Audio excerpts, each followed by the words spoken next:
Welcome back, everybody. My name's Evan. And I'm Andrew. And we're so glad that you've joined us back on the BCC pod. This is where we take what's happening in our church and what we're learning here together and bring it into unscripted conversations that dive a little bit deeper. Whether you're tuning in on your drive, at the gym, or you're just relaxing at home, we're so glad that you're here. So before we dive into your sermon today, I did just want to mention, and we'll talk about this a little bit later, but this is the last episode we're recording in this chunk of the season because we're taking a break next week. And we've done this podcast for 15 weeks now. No breaks. Whoa. We're on episode 15. And we just wanted to say that whether you've been here for, if this is your first time listening or you've been listening for all 15 weeks, we're just so thankful for you joining us each week and checking this out. And more than anything, it's been really meaningful for us to kind of host this and have these conversations. So, yeah, we're hoping to do it for quite a bit longer. So we're taking a break next week, and then we'll be back with a new kind of section. But this has been super fun and kind of super meaningful. So thanks for making it worthwhile for us and checking it out. Mm-hmm. So this past weekend, talked about anger and wrath. Yep. Just a super light, casual sermon. No big deal. Sermon Nothing anybody deals with, right? Yeah. Nobody has any anger about anything that's happening in the world right now whatsoever. Sermon in 4 words. Get rid of wrath. Yeah. Nice. I'm going with wrath over anger just because I shared this in the sermon, but there's almost like those two kinds of anger. Like there's the natural one that's your emotional response to it, and then it's what you do with it. And so I think, get rid of wrath. That'd be my answer for it. Nice. Within kind of the sermon and talking about just the whole topic of anger and everything, was there anything that you wanted to get into that you couldn't, or was anything kind of cut for time? No, I don't think there's much that was cut for time other than I think we can always talk about practical solutions to anger a lot more. Like I gave 3, but there is, lots of different ways for people to learn how to control anger and that sort of thing, depending on how maybe angry or if that's a specific kind of sin that's really you struggle with. There's lots of different stuff with that. But no, otherwise, I was glad that I was able to share some stories and then share some, from Scripture, and it seemed to go okay. Yeah, I don't think anybody walked in on Sunday expecting to hear a story about a trip to Mexico and a family in chaos. I did have a few people after the service say, "I'd like to go on vacation with you." Weird stuff seems to happen every single time. It's true. It is true. Multiple stories from any single trip ends up happening. Oh my gosh.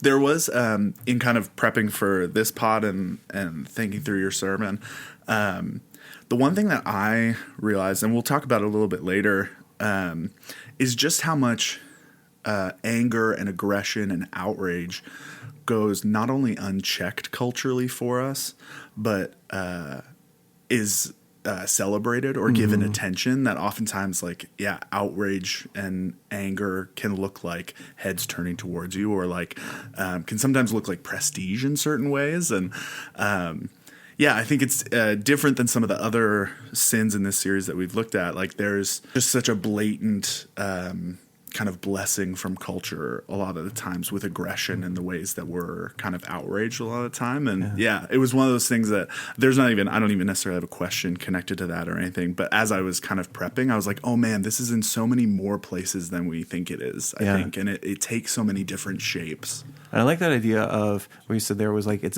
our culture has almost like this blatant blessing of anger, as if, being an angry person and righteous and all that kind of stuff, righteous anger, that it's helpful or it's, it'll get you more views for sure on social media and all that kind of stuff. I do think we have a very angry culture that is often very willing to be angry, to celebrate anger, and not really to ever call it out as something that's wrong or unhealthy. Yeah. Instead, it's just like, no, this is a part of our world, and I just think it's really unhealthy. But it's like, I don't know, the current that kind of just goes below the surface, that we just live in a really angry space. Yeah. And we can see it like, even with that story in the airport, we can also see it in like grocery lines or customer service agents, I'm sure, deal with it all the time. Like it just, we go 0 to 100 really quickly. There was a really funny tweet. I saw, it was either a tweet or I was listening to another podcast where they said, like keep yelling at the airport person. There's a plane that they have in the back that they only give to people who yell at them. Like your flight's there. They have a plane in the back, but you just have to yell at them enough, and that's what's going to get you there. Yeah. But it is true, and I think like even last week we were talking about envy, and we had some questions around social media and usage, and we've been talking kind of that as a through line through all these as well. And the feed that you're given is given to you, right? That like an algorithm is trying to serve up things that you'll engage with. And we were talking about the ways that you can kind of curate your feed and the ways you can kind of protect yourself from envy in social media. But when it comes to rage and online anger, those spaces are designed to breed that, right? That like they've realized that people are more likely to react and to engage with anger, with things that anger them more than things that they agree with, right? Or that make them feel something else. So oftentimes your feeds will give you news articles and content and all sorts of things that are actually designed to make you frustrated, to make you mad, because you're more likely to engage. And it's like that. Like we even have the whole idea of rage baiting, right? Like we have a whole term around it now. We have a term for it.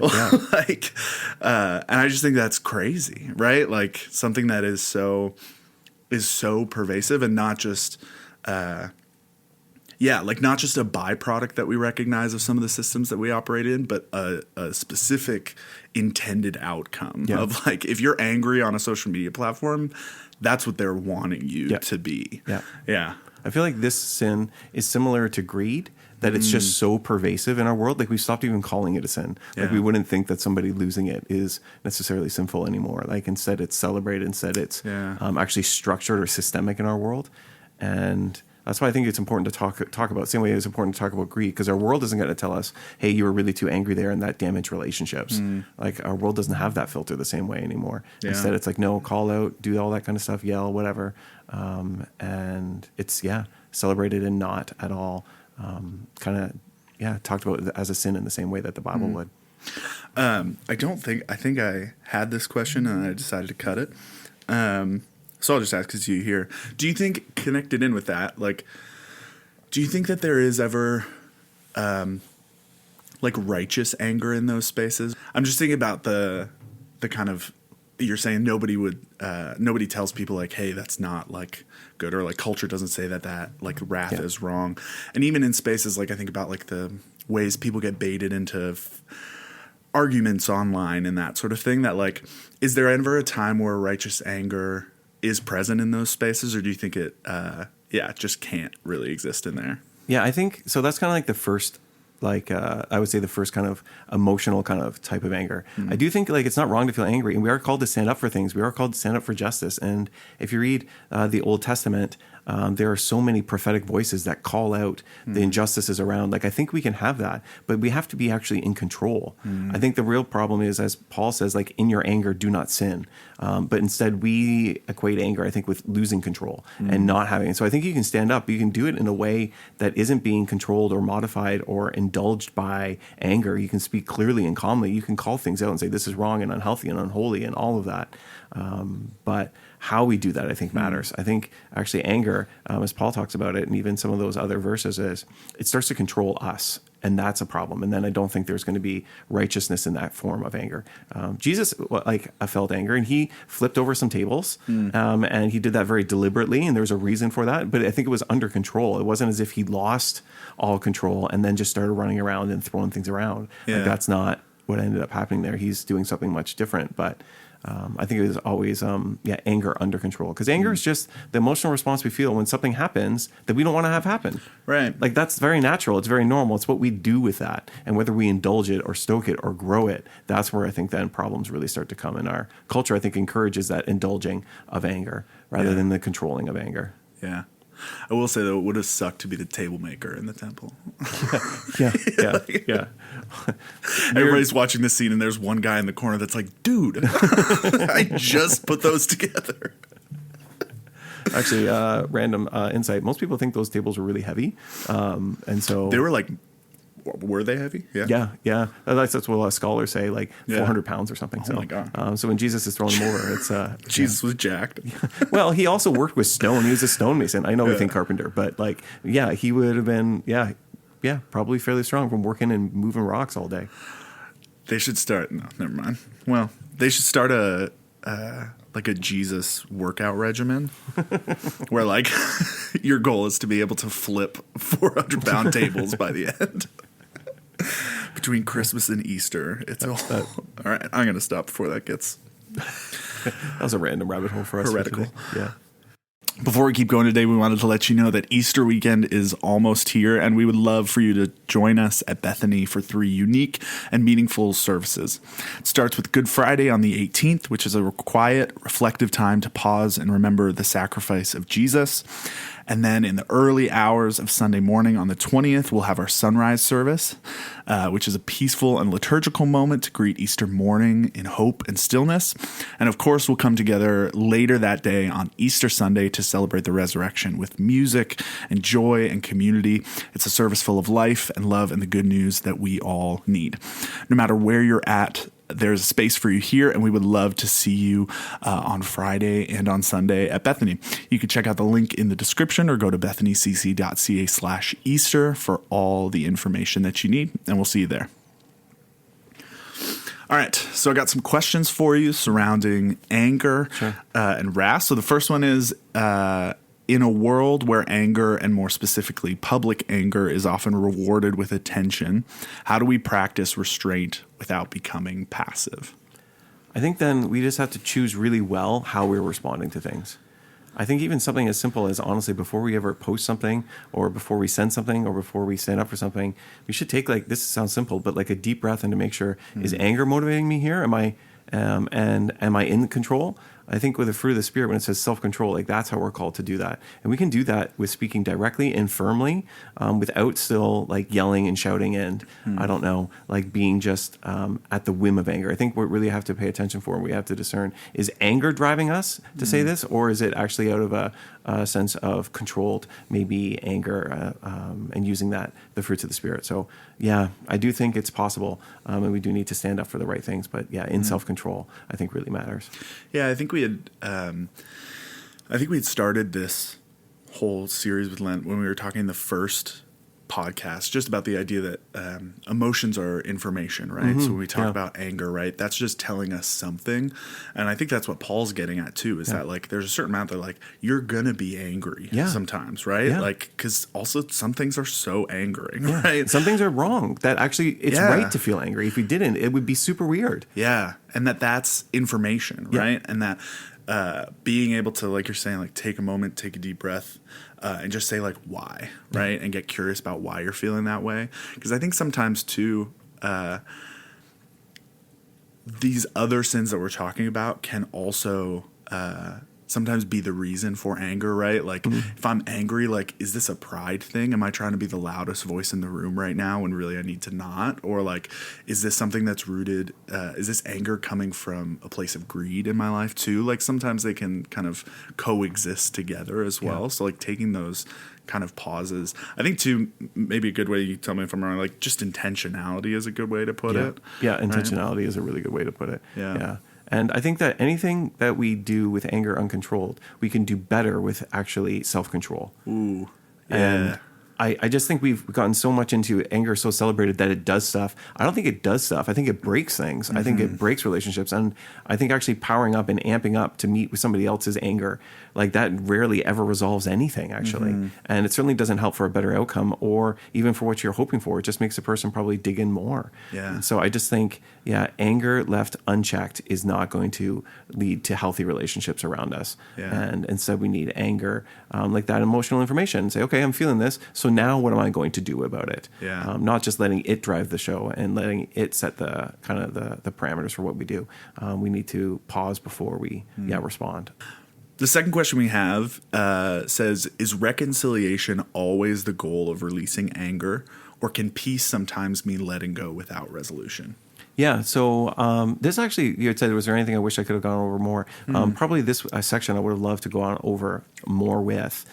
So I would say actually the first bit was actually forgiveness. That forgiveness is peace and letting go, and that we're called to do that, and even when reconciliation is not a possibility. Because sometimes it isn't. Like sometimes maybe the person you're angry with has passed, or they're not interested in actually developing any reconciliation whatsoever. Sometimes too, it's just we need good boundaries, and the person might be toxic, so there isn't going to be reconciliation where we come back to that healed relationship that we hope for. So in those cases, I think we're always called to practice forgiveness, which is letting go. Forgiveness does not mean we forget. It does not mean what somebody did was right. It actually means that it was wrong, which is why we're forgiving it, and we're choosing not to hold on to it. So I think the first step is actually forgiveness in all kinds of those situations. And then I think the way I put it on Sunday was in reconciliation wherever it's possible. And sometimes it isn't possible because it is a two-way street and requires the other person to also desire reconciliation, which sometimes just isn't happening in our broken world. Yeah. The third question we have says, what do you think fuels the rise of what do you think has fueled the rise of outrage culture, and how does it shape the way we process personal anger? What I think is fueled the rise. I do think I know we talk a lot about this already. I do think social media has helped in a bad way for the rise of anger. Because now you can get views if you post it. Now you get views if you record it. Now we see people who have algorithms pumping stuff up, pumping stuff out to them that's designed to increase anger. So I don't want to blame it all on social media and the internet, but I do think a huge portion of it comes from the social media and the internet. I also think some of our fracturing of, I would put it this way, some fracturing of relationships and groups means that now us versus them kind of thinking and tribalism is really prominent in our cultures. And whereas before there might have been a bit more of cultural cohesion, I don't think we have that right now. And I don't think it's going to come back. And so one of the quickest ways to develop cohesion in a group is if you're all angry at the same things. And if you practice that us versus them kind of thinking that we're the right ones, they're the wrong ones, and we're going to stoke anger so that then we have this kind of group cohesion, but that actually is really dangerous and it's really unhealthy, and it's certainly not like holy, and it's not good. But I do think that's fueled some of the rise of it, both social media and then us versus them thinking in our culture is really, really prominent. Yeah. I think I was going to say the same thing just with power, right? That like power and money both can be amassed quicker by polarization rather than unification, right? Even from like the marketing and ad sense of things, that like the further that we go, the less kind of new ideas there are. And that oftentimes, it's funny, I was talking to somebody the other day where I was like, the concept of like a company doing something to improve a product that's selling well is kind of out the window now, right? Like I think we were talking about cereal bags, and I was like, these could be so much better, right? But I'm like, brands don't really do that much anymore, right? Like just improve things for the sake of having a better product. And I say all of that, this is going somewhere, that looped within that is like the harder it is to get more money and more sales and all that sort of stuff is, the easier it is for places, brands, companies, whatever, to move into more divisive language, because that's a great way to sell things. If people are scared, if people are, if they think they're doing something good for themselves by excluding somebody else, that makes money, right? Like there are all these sort of ways that division and tribalism and all those sort of things actually feed are revenue generating in a lot of ways. And that actually like anger sells, right? And gives people more money and more power. I would include that. The other thing that occurred to me as you're talking to is I think even historically, like Canada and the West would have been under Judeo-Christian values. I think we've really moved away from those, but there was almost a cultural value of discipline, of control, of even like use an old word of like temperance, especially if you think through in the Victorian age or like the early 1900s, whatever it is, like there was an idea of temperance, of that a common good is for us to be in control of our things. I think we've just moved really, really far away from those things, and that no longer do we have a cultural of temperance, but of like outbursts of anger, and that is fueled by I think you're right, like the selling of things, and then also social media, and then also, as we said too, just the divisive kind of polarization. I think all those have made us into a very angry world, and we've stopped calling it out as wrong or as unhealthy, which I do think we need to do more of. Our second last question says, can anger ever serve as a source of truth or clarity? That's That's a good question. I guess I would think the first emotional as information, then yes, it could serve for truth and clarity for us to realize, oh, wait, this is really wrong. Yeah. This is really bad. Like we need to change this or whatever else. In the information stage, I think it's totally fine because it just alerts us to some things that are not right. And there's lots in our world. We're called to be justice-seeking people and people who stand up for justice. So yes, we should be angry about some of the things that are happening in our world. So it can help us with truth and clarity, at least for us to recognize, hey, there's something here I need to pay attention to. It's when it's in the driver's seat that it's a problem, right? And again, that's what Paul says, where he says, in your anger, like it's not wrong. He says, do not sin. Like don't let it drive you into like wrath and rage and to sinful behavior. So yeah, I do think it can provide clarity. It's just, I think when it's in control of us, it clouds things very much so. That's when people start saying things, well, I didn't really mean that, or I never meant to say that, or yeah, it didn't really feel like me in that moment or whatever. And yeah, because anger can then cloud our actions. Yeah. Do you think it's fair to say that like anger can be a motivator and not turn into wrath? Yeah, for sure. Like I see some of the injustice towards people in this world, and I feel angry that that is happening. And so, yes, for sure, it can, be an avenue for us to then pursue justice and right living and righteousness. It's just, I always think of, I really like, the names are going for me. What's the name of that movie where there's all the characters? Oh, Inside Out. Yeah, it's like if they're all anger and anger is the thing that's driving everything, like that is not going to be a good thing. Yeah. But yes, anger as information is important for us, and it can help us to develop some clarity on what maybe needs to be changed, what needs to be stood up for, what needs to be spoken about. But it's how we do that really matters. Yeah. Our last question today kind of gets at a little bit of your challenge and some of the fruits of the Spirit stuff. So how do we practically cultivate the fruits of the Spirit, like gentleness and self-control, in a world that runs on outrage? Yeah. I think it's hard work. Like, I really think it's hard work. I think even the conversation that we're having now, just to recognize, oh yeah, there's a lot of anger in our world. And to do some, like, I think some of the things practically to do is to do some self-reflection and say, am I a gentle person? Or have I let the outburst of angers in this culture started to drive me more?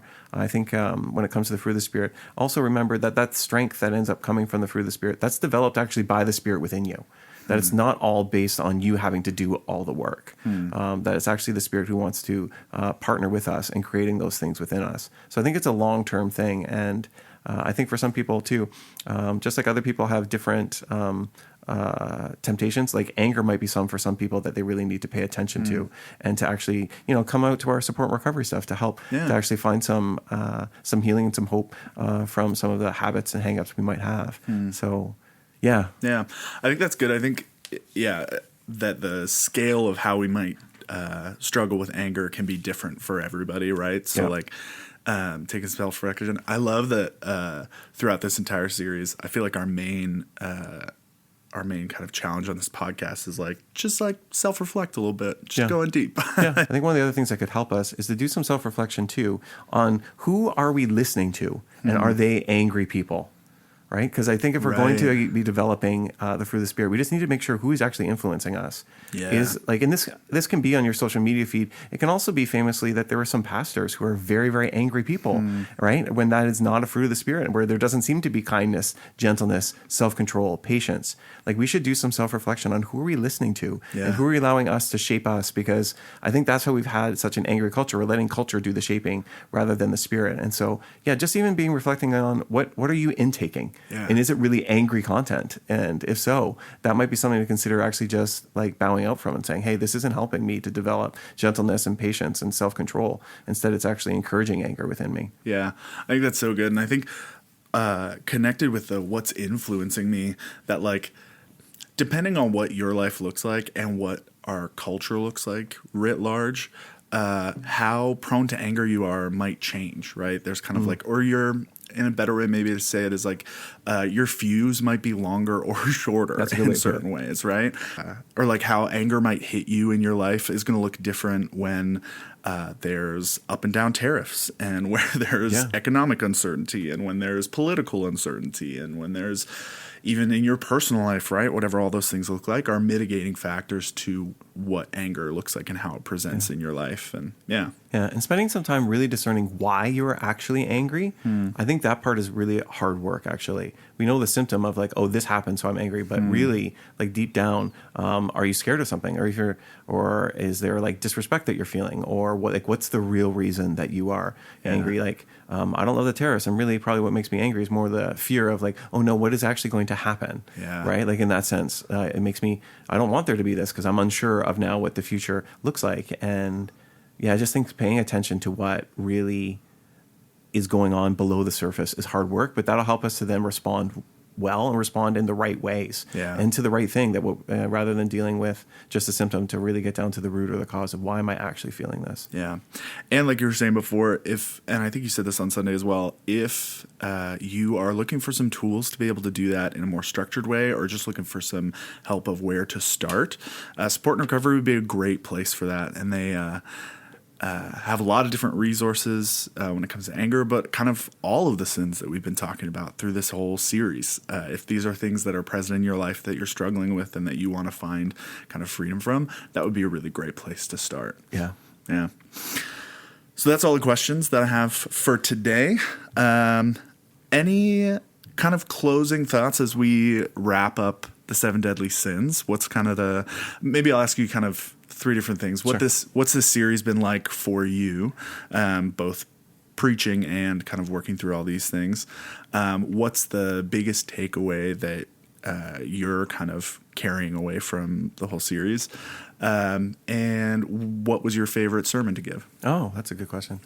So first, kind of like, what was my, like the thing for me? Yeah. Like how did you feel about the series as a whole and kind of like, yeah. Yeah. Well, I actually thought it was like, at least I'll just speak personally from it. I thought it was really good for me to go through this process of self-reflecting on all of these various areas and to find out like, hey, like where is there needing to be some work done in my life? Like I felt that focus on self-reflection and I knew all of these sins were a part of my life. I was surprised in the ways that they showed up, actually. So that's some of the things that I realized. Even when I was preaching on greed, and I shared that story of how I was greedy like the night before, right? Like you're just like, oh, this is a part of me, and there's some stuff I need to do and some work I need to be done. So for me, yeah, that was kind of what it was like personally, taking a look at each of these areas. And I was surprised by sometimes where I found some of these sins lurking when I thought, oh, no, I'm pretty good with this. And realized actually like, oh, there's some still work that needs to be done. Yeah. What's kind of the biggest takeaway you're carrying with you from this series? I think the biggest takeaway is to continue to do self-reflection, like with the Spirit, like asking the Spirit, where would you like me to grow?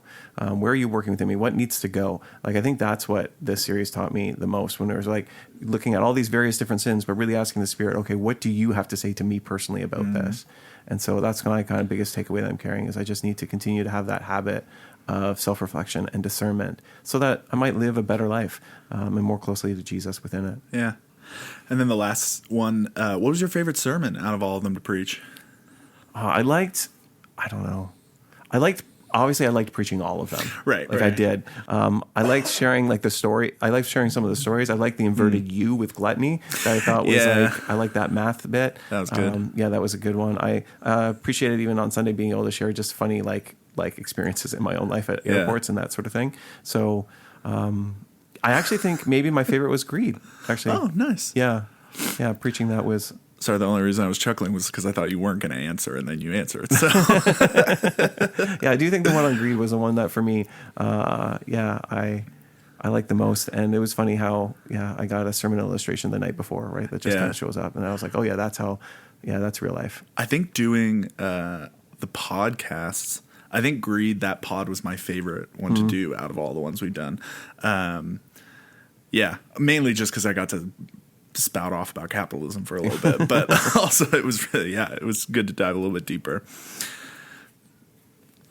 So that's a wrap for today's episode. Thanks so much for hanging out with us. We love having these conversations, but they're even better when you're a part of them. So if you've got questions, thoughts, or topics you'd love to hear about, you can shoot us a text at 905-937-5300, or you can email me or Andrew at Evan or Andrew at bethanycc.ca.